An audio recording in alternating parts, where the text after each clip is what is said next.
All right, so you two are ready whenever. I know we're still waiting for a few more to join us, but we are recording, so it will be available afterwards. Okay. Great. Yeah, Matt, we can, if you want to just share the PowerPoint, we can give folks a couple minutes here to come rolling in. Otherwise, we'll get going.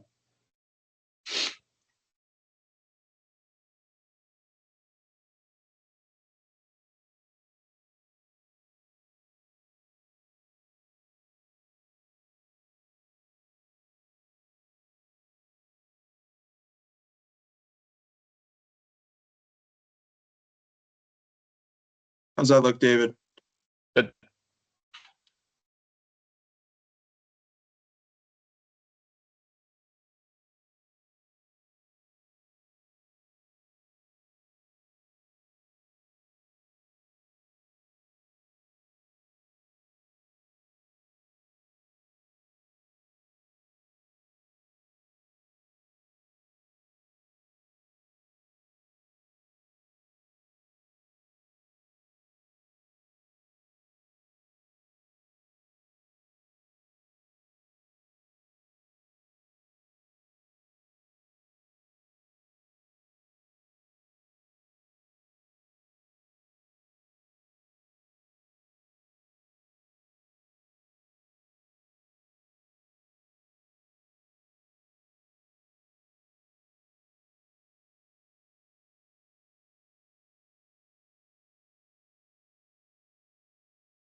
All right, Matt, we'll give it maybe one or two more minutes, and then we'll get going.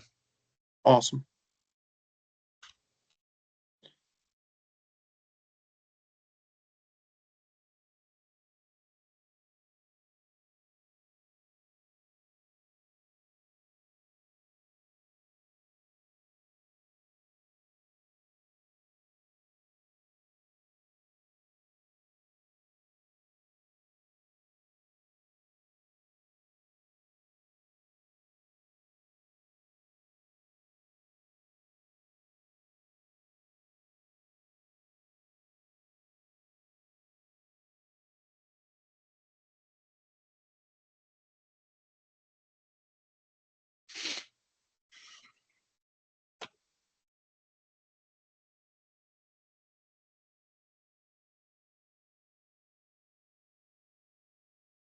All right, let's get started. Good morning, everyone. My name is David Eschen. I'm the New England Director at Lamb Insurance Services, and I'm joined here with Matthew Benuto, who is one of our client executives, also known as an insurance broker, who specializes in the religious institution and houses of worship space.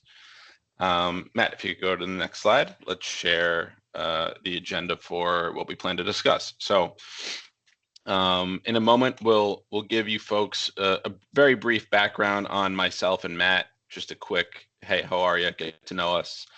Then we like to spend a little bit of time talking about Lamb Insurance Services holistically. Again, we'll keep it very high level and brief. And then, the meat and the potatoes of our discussion today, we'd like to share with you folks a little bit about what's going on in the insurance market as it pertains to religious institutions. We'll do a brief overview of what our typical recommendations look like for religious institutions. And then we'll bring it on back to discussing more about Lamb's capabilities, in which we'll discuss how do you actually give a broker or give Lamb or whoever you're working with the best possible chance at negotiating a strong program at your renewal each year, whether that's pricing, coverage, service, etc. We'll discuss what those details look like as well. And then finally, we want to talk a little bit about what the relationship with your broker should look like long-term, certainly what the relationship with Lamb looks like long-term. And then we'll leave it open for any questions at the end. So without further ado, Matt, if you could go to the next slide, let's get started. So Matt, if you want to just start with a brief introduction to yourself, start there. Absolutely. So my name is Matthew Venuto. I've been in the insurance space for about 2 years, solely working with religious organizations, houses of worship, and so forth. David, my director, and I have grown a lot of clients throughout the New England area in the past 2 years, specifically religious organizations, and we've became pretty finely tuned with the coverages needed. The vulnerabilities of the organizations and what gives us the best chance in the marketplace for a successful renewal.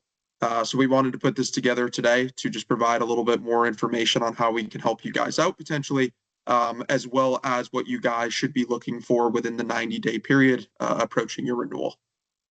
Great. Thanks, Matt. And my name is David Eshin. I've been in the insurance industry it's been 10 years now. I started my career at Liberty Mutual right after I completed my MBA at Clark University. I had a focus in personal lines insurance when I started my career and slowly transitioned into the commercial world. And my role at LAM is to manage the client executives, which are brokers. We have a team of, 6 brokers up here in New England and upstate New York. So in total, we're a team of 7, and Matt is certainly our strongest broker in the religious institution space. I actually grew up a PK, which, as some of you may know, stands for a pastor's kid. My father's a Lutheran pastor and a psychotherapist, and my mother was a director at Catholic Charities. Somehow I ended up in business, but I do have some experience in the religious space. I went to Catholic school. Actually, I went to a Jesuit Catholic high school, all boys military style kind of academy. And went to Catholic school throughout middle school as well. So yes, I am an insurance broker or a director at an insurance brokerage, but Matt and I are both men of faith and have experience in this space more broadly than just business. I live in Massachusetts. Matt lives in Massachusetts. Our region is really the northern part of New York City up through Connecticut, all the way up to the Canadian border. All right. So a little bit about LAM. LAM is a very unique insurance brokerage. We're similar to any other broker you may have worked with in the past or may have heard of in the past, with one important twist. And that twist is that we exclusively work with nonprofits and social service organizations. We're the largest brokerage in the country in the nonprofit and social service community. And part of that nonprofit social service bucket includes religious institutions. I think about half of our book is religious institutions. So it's certainly, we're a specialist is what I'm getting at. We don't do the construction companies and the restaurants like most generalists do. We only do this kind of business. And I think that lends itself an advantage from an expertise standpoint to organizations that give us a chance to win their business. Okay. One other note I always like to highlight at the bottom left of the screen. There's a lot of words and things on this page. The one I like to focus on the most is this right here. We have a 95% retention rate. As much as I like to believe that's because we're really funny and cool and great guys, the real reason that we have such a high retention rate, again, it's the highest retention rate in the country, is because every year at renewal, we work diligently to make sure that each of our clients are in the best possible deal in the marketplace. And when I say deal, that is a combination of pricing and terms and conditions.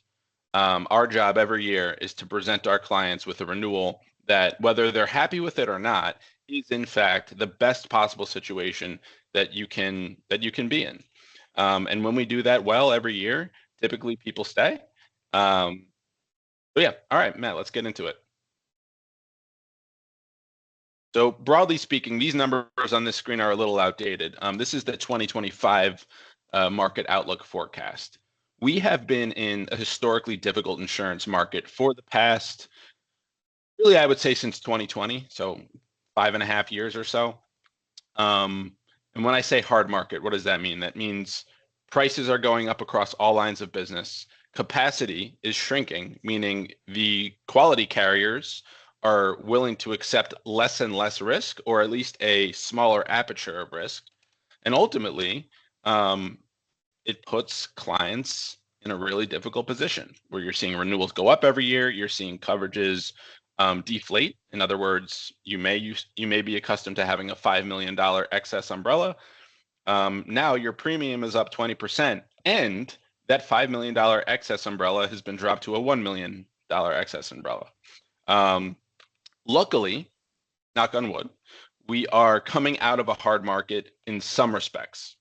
So property, for example, if we had this presentation updated to what we've seen so far in 2026, we've seen property actually come down quite a bit. We've seen casualty, meaning liability, that's professional liability, general liability, either remain flat or go up a tiny bit or go down a tiny bit, which is a really positive sign because in the past we've seen casualty going up north of 10, 15, sometimes 20 or 30%. The most difficult areas of the marketplace continue to be sexual abuse and molestation and umbrella/excess liability. These are still difficult coverages to obtain at reasonable prices. However, we are seeing softening in the property market and the workers' comp market for that matter. So we are fortunately able to come into a renewal meeting with good news for the first time in what feels like 6 or 7 years. So we're really excited about that. A lot of times we are bringing on new clients and people are satisfied with their broker holistically, but that comes with the caveat of understanding that there are really no good outcomes that are possible. We can finally say that the tide is shifting and we are moving towards a more favorable market for clients. We have seen anywhere from a 20% cost reduction to a flat renewal this year in the religious institution space. I'm comfortable telling people without even knowing your risk that our goal would be to reduce pricing by about 20%. Obviously doing so without sacrificing coverages. So I guess my ultimate messaging is that holistically we're in an okay spot in the market, but if you zoom out far enough, things actually look pretty good and they look like we're going in a really positive direction. And there's a lot of reasons for that. I don't think it's a good use of our time to discuss the inner dynamics of the insurance industry and reinsurance and how the insurance market works from a global perspective. But all you need to know is that things are softening in some respects, and in others, we have a favorable outlook going into the rest of this year and years ahead. All right. So Matt, if you can go to the next slide, I'd love for you to chat about briefly, what are each of these coverages? And Matt's going to talk about what each of these coverages are and how they are important for religious organizations. Matt, Awesome. Yeah. So when I review a policy or do an audit of a policy, the first thing I look at is the declaration page to primarily see what coverages you have in place. So on the left, you're going to see the coverage in the package, and then you're going to see some line items listed underneath. Every full policy, specifically for a religious organization, depending on if you guys are leasing, there's a different circumstance, but there should be a property section, general liability, professional liability, auto, crime, and abuse and molestation. Like David said, the property market is beginning to soften. That's the one place that I've seen with my current clients where we've been able to save 10 to 15%. Since the past 6 months or so, we've seen that change and shift in the insurance space. From general liability, that's your slip and fall coverage, bodily injury coverage. For limits on that, we typically the insurance standard is 1 million, 3 million. Professional liability, which is a little bit unique for a religious organization, and you sometimes see it under specifically in Guide 1 policies, personal advertising, is professional liability is really religious counseling for religious organizations. So that's pastoral counseling and so forth. Typically, we like to see that at a 1 million occurrence limit, a 3 million aggregate. I know David will expand on the occurrence and aggregate for the more nuts and bolts of the policy later. For auto, we usually typically like to see 8 and 9 auto. That's hired and non-owned auto. So that's for, volunteers running out to, get cookies or coffee for after, a church ceremony or so forth. That protects the organization in case any of those people were to get into a car accident and so forth. Crime, more of a nuts and bolts, like to see it on the policy, forgery, theft, money and securities coverage. And then abuse and molestation. Typically the most expensive, and typically specifically in the religious space, one of the most important coverages. One circumstance due to fraudulent claims. There's a lot of fraudulent claims in the abuse and molestation sector of the market, specifically at religious organizations, vulnerable organizations. And this coverage has three components. It has client to client, employee to client, and then employee to employee. So it's a very integral coverage to have on the policy, and a very costly coverage one to have on, as well as if anything were to occur.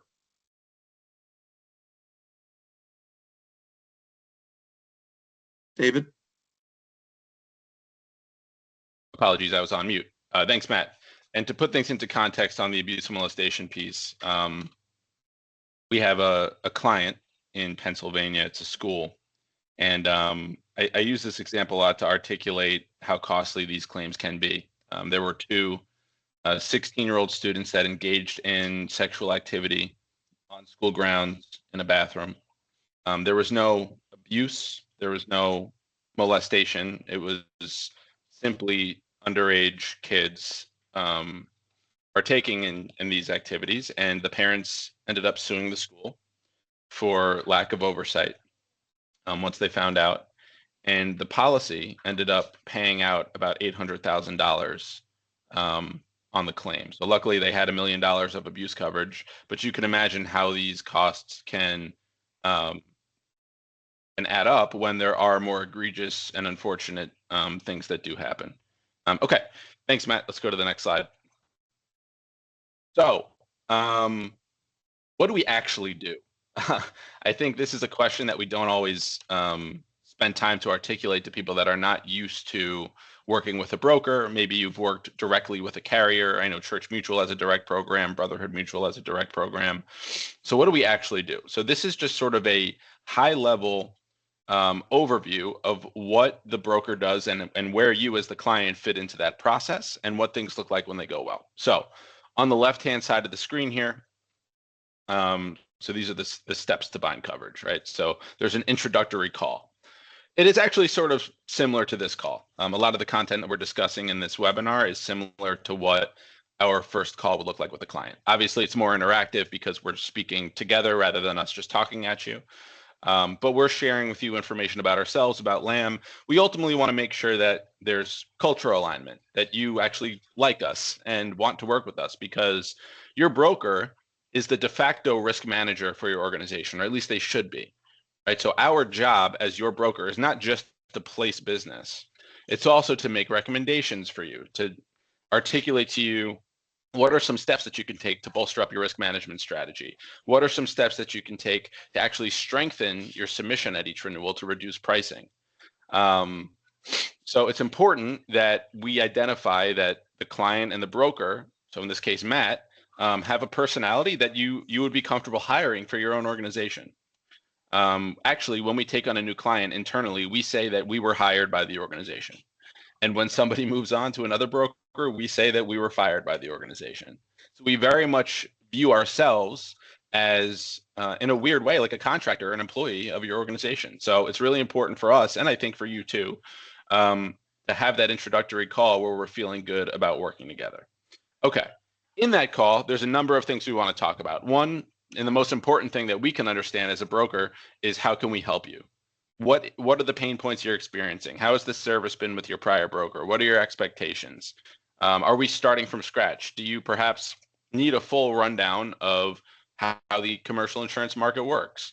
Or are you seasoned and you understand what you need and you really don't want us to spend time educating you on coverages? You just want our help to get you a better deal. Any of those things are okay, but in that intro call, we really want to understand what it is that we can do to help. And usually, look, there's three levers that a broker can pull on, and that's pricing, coverage, and loss control, right? So pricing is simple. That's the premium you're paying. That's the total cost that the church or the synagogue will be paying to the carrier. And there's coverage, and I should have put in here, I should have labeled this as terms and conditions. So it's not just coverage as far as what are the limits you have. There's also fine print. There's hundreds of pages in these contracts. Your coverages may look great, In fact, we see this a lot of times in the religious institution space. The coverages look great on the deck page, but in the fine print, there are certain exclusions and certain stipulations that are really disadvantageous to the organizations. We want to understand what your understanding of that dynamic is, and then we also want to read those policies in order to understand what the actual situation is. And then loss control, as I mentioned before, a lot of times, for example, if you want abuse and molestation coverage, but can't find a carrier to get it, oftentimes there are things that we can do that are entirely free to put your organization in a position to get these coverages. So for example, carriers want to see specific language in your employee handbook surrounding your abuse prevention plan. If you have an abuse prevention plan, but the verbiage inside of it is not up to an insurance carrier standard, it may be a great abuse prevention plan as far as reality goes. But if legally an insurance company says, no, this does not pass the litmus test for us, what we can do is have our legal team come in and provide you with the verbiage to allow the carriers to feel more comfortable about providing those coverages. That's loss control. That's an example of loss control. And then ultimately, in that intro call, we want to communicate our expectations, right? So this is what we are committing to doing for you. This is the timing that we're committing to doing it by. And it's a two-way street. We need to work together to make a good deal happen. These are our expectations from you. This is the date that we need XYZ documents from you by. These are the dates that we need to have the quotes by so that your board can make a decision, so on and so forth. And then, of course, questions in the intro call, and sometimes those intro calls take us into different directions, and that's great. All right, so let's say we have the intro call. We're feeling good. We're feeling positive about what we can accomplish for the organization. You're feeling positive about working with LAM. The next part of the process, by far the most boring and the most cumbersome, but it is the most important, and that is loosely called data collection. Data collection is a period of time where the organization has to gather documents and data and help us put a submission together. So we would need your policy. These are really the four things we need. We need your policy jackets, ideally the full policy jackets. If you have your renewal, even better, but your existing term is fine. We need 5 years of loss runs. This is a document that the incumbent broker or carrier can produce that articulates in an official manner the claims history of the organization over a 5-year period. And we would need that document for each line of business. A simple email on your end to your broker or to the carrier can get this done. Even if you don't have any claims, we still need that document. And then there are some digital applications that you would have to fill out through our secure client portal called Indio, similar to DocuSign, but it's a fillable form. And then finally, Matt and I would be putting together what's called the statement of values. Sometimes we can handle this without you. Sometimes we need some of your input. A statement of values document is asking for things like, when was the church built? When was the last time the roof was repaired? When was the last time the electrical was repaired or inspected? When was the last time the HVAC and the plumbing had attention? Is the building sprinklered or is it not sprinklered? What is the total square footage? How many stories? How far are you from a fire station? What is the total coverage we're looking for? A lot of that, I don't mean to overwhelm, a lot of that we can find those answers with our own tools and software, but sometimes we need your input there as well. And then finally, as part of this data collection process, Matt and I read the policy front to back. We actually, in light of AI, right, we read it manually like human beings with our eyeballs, front to back. Then we do use AI software to see if we missed anything. And then we will read it a second time. So between us and AI, you have, between two licensed brokers and AI, you have a significant amount of expertise behind the policy review. And ultimately, once that exercise is completed, our job then is to communicate clearly in plain English what we found in your policy. Hey, your coverage limits are great and your terms and conditions are great. We don't want to change anything about your policy, but we think we can find you a 20% savings because of our relationship with XYZ carrier. Or, hey, your coverage limits are great. We see this sometimes with Brotherhood Mutual. Your coverage limits are great. However, in the fine print, they don't really cover all that many things.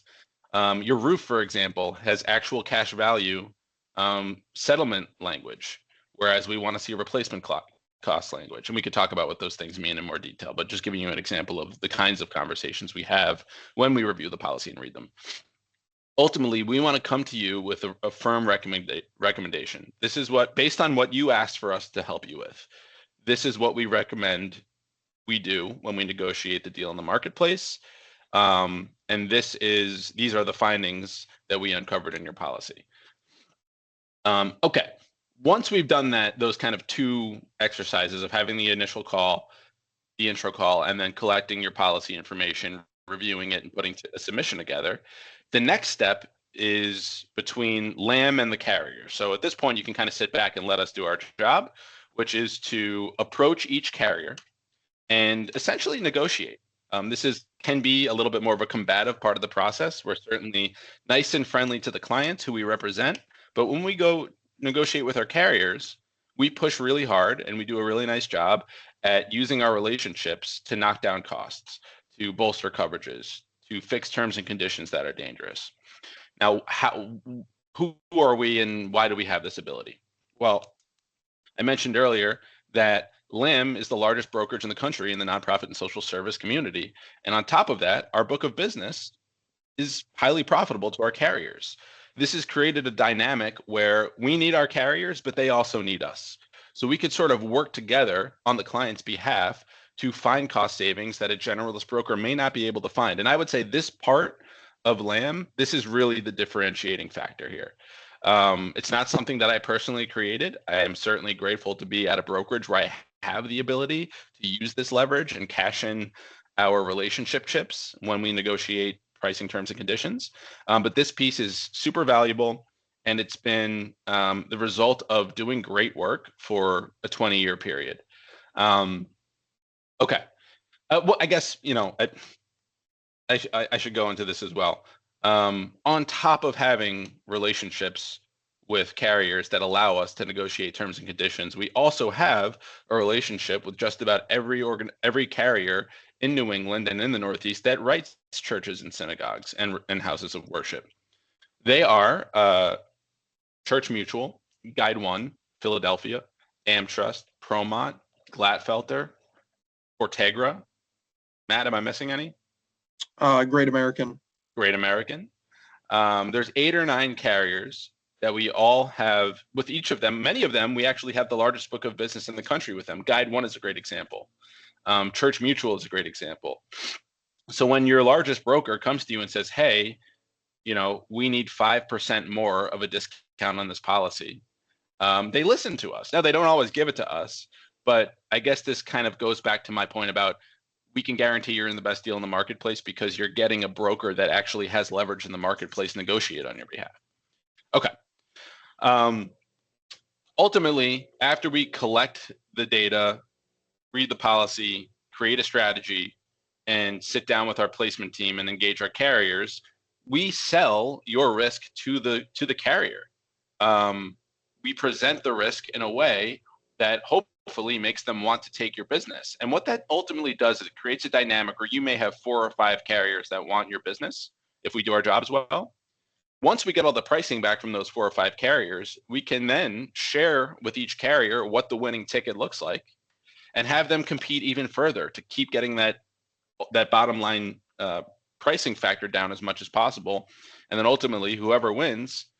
So we tried to create demand in the marketplace on your behalf. Now, once that exercise is done, we will present you a marketing summary. We're going to show you where each carrier landed. We'll show you which one is the best. Sometimes the best one is not necessarily the lower price. You may have a policy that's quoted at $10,000 and a policy that's quoted at $11,000, and the $11,000 policy could be the no-brainer best deal. Why? Because we're also comparing that to the terms and the conditions that are baked within the contract. Okay. Finally, we communicate our findings to you in that marketing summary. We compare the terms and conditions to our best deal, to your existing best deal, and we give you the tools to either make a decision right then and there on the call, or to go back to your teams and your board and vote and decide whether or not you want to proceed with LIM as your broker. Once someone decides to move forward with us, we would then have a final discussion to sort of just set, actually this, we could have a final conversation, or sometimes we tackle this stuff in the presentation. What do things look like long term? Okay, great. You took us out to the marketplace. You found us a better deal. We're going to go with you. Now what? I think this is an important variable that we sort of overlook because there's always a short-term need to find a better deal. But equally as important is the long-term stability of this relationship. We essentially give you a team of 3 people. That team of 3 is the director, myself, the broker or client executive, that's Matt, and then an account manager that would be assigned to your account once you were onboarded with LAM. And I think, Matt, if you want to touch, since you're so Matt ends up being your day-to-day guy. Matt ends up being your go-to point of contact. When in doubt, you call Matt. So Matt, if you want to maybe articulate what your expectations are of the long-term relationship, that would be a great way to wrap up, and then we'll go into questions and answers. Yeah, absolutely. So, I'm pretty, new to the industry, 2 years. So, my goal is to, service my clients for the next 30 or 40 years, and so forth. And, from a day to day, I'm your point of contact. If you need anything, if you have any questions, I'm here to relay that information to the account management team, who then will provide you with COIs and so forth, or anything else you might need from, special events policies to, anything on your behalf. So I'm the point of contact that will service that for you guys and provide you with, the information and detail that you need on a day-to-day basis. Great. And I guess I should mention too, as the director, my role in the long-term relationship is to be involved during what we call key moments. So key moments would be every year, 90 days ahead of your renewal, we would sit down with you and give you a brief overview of what we're seeing in the marketplace and what our expectations are at renewal and what we are going to do to secure the best deal in the marketplace. So I would join for that. Any problems, issues, of course, if Matt's on vacation or I'm on vacation, you would have both of our numbers. Claims is another key moment, in which case I'm not a claims professional, but I would be involved in triaging you to our claims department. We prefer that the organizations file their claims through LAM and let LAM's legal team handle communications with the carrier. The reason for that is because we don't want to have someone go to the carrier individually and accidentally say something that puts you in a position where you're not going to get a claim payout.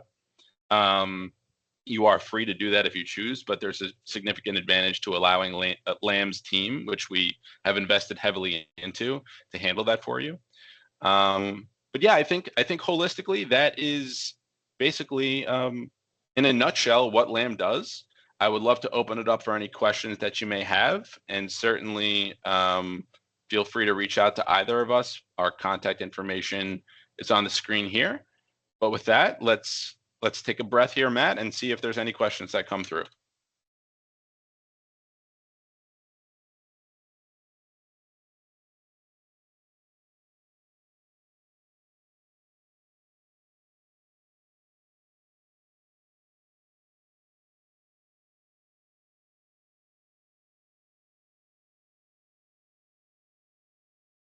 Yeah, it looks like participants can't unmute, so you can definitely type your question.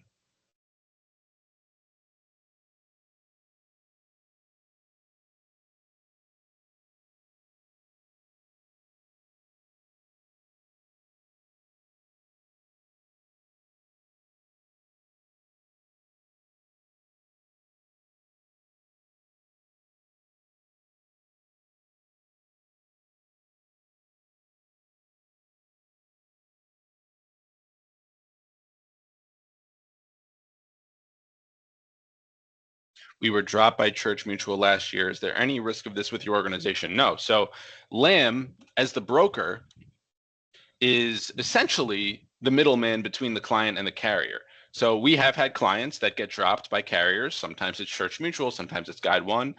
LAM's role in that situation would be to remarket your account to a carrier that will accept you. Or to speak with Church Mutual and get them to rescind the non-renewal. However, I could tell you that Church Mutual specifically is getting off of a lot of business that is under $25,000 in premium. We have a solution for that. We have other carriers that, while Church Mutual has moved away from the $25,000 and under class of business, Guide One, for example, and AmTrust have ran towards it. So if we had a client that was dropped by Church Mutual, the first thing that we would do is we would remarket that account to Guide One and AmTrust, as well as our other carriers. As you know, we would run them through everyone, but my instinct would be that would end up with AmTrust or Guide One. Now, as far as, I think if your question is, can you be dropped by LAM? No, you can't be dropped by LAM. You can leave us, but you would never get dropped as a client. You can get dropped by a carrier, but we would find you another carrier in that regard.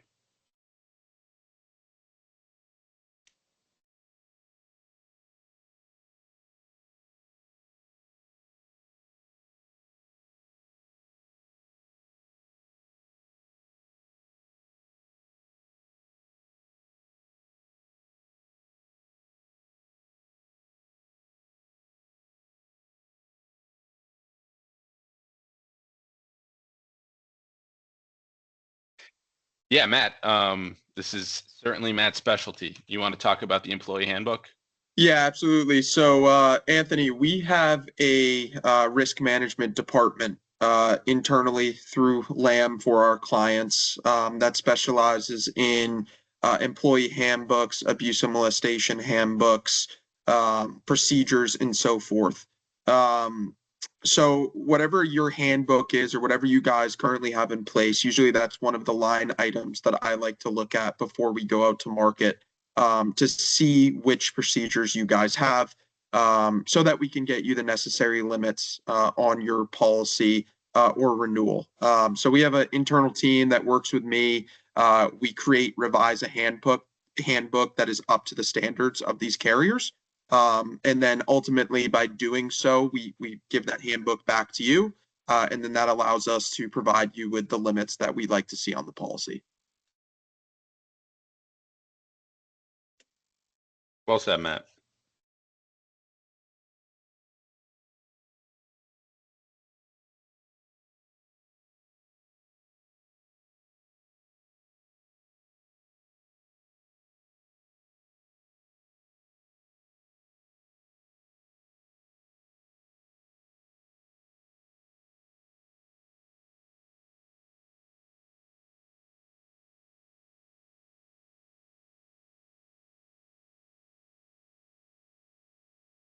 Great. Thanks, Anthony. We look forward to speaking with you as well.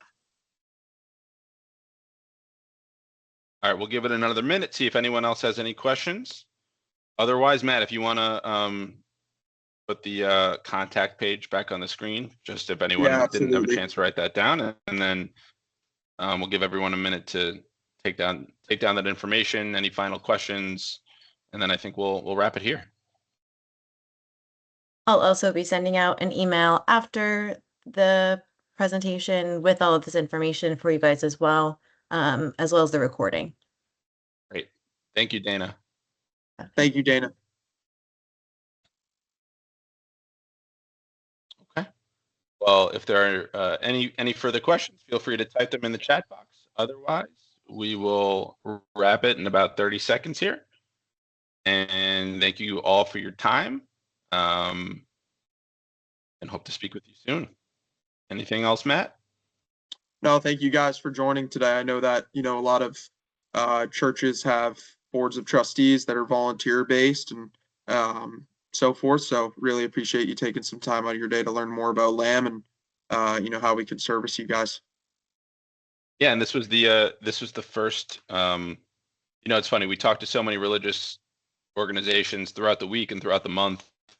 We were kind of jokingly saying we wish we could just do one of these and have everyone join, since we're having the same exact conversation seemingly 20, 30 times a month. And then one of us said, hey, I think that exists. It's called a webinar. So this was the first webinar we did. So thank you for attending. I hope it went well. And if you have any feedback for us as to how we can improve these, we'd love to do them again in the future. So yeah, anything you want to chat about, any conversations you want to have, we're always open to have a conversation. Thank you for your time. Have a great rest of your day. Take care. Bye.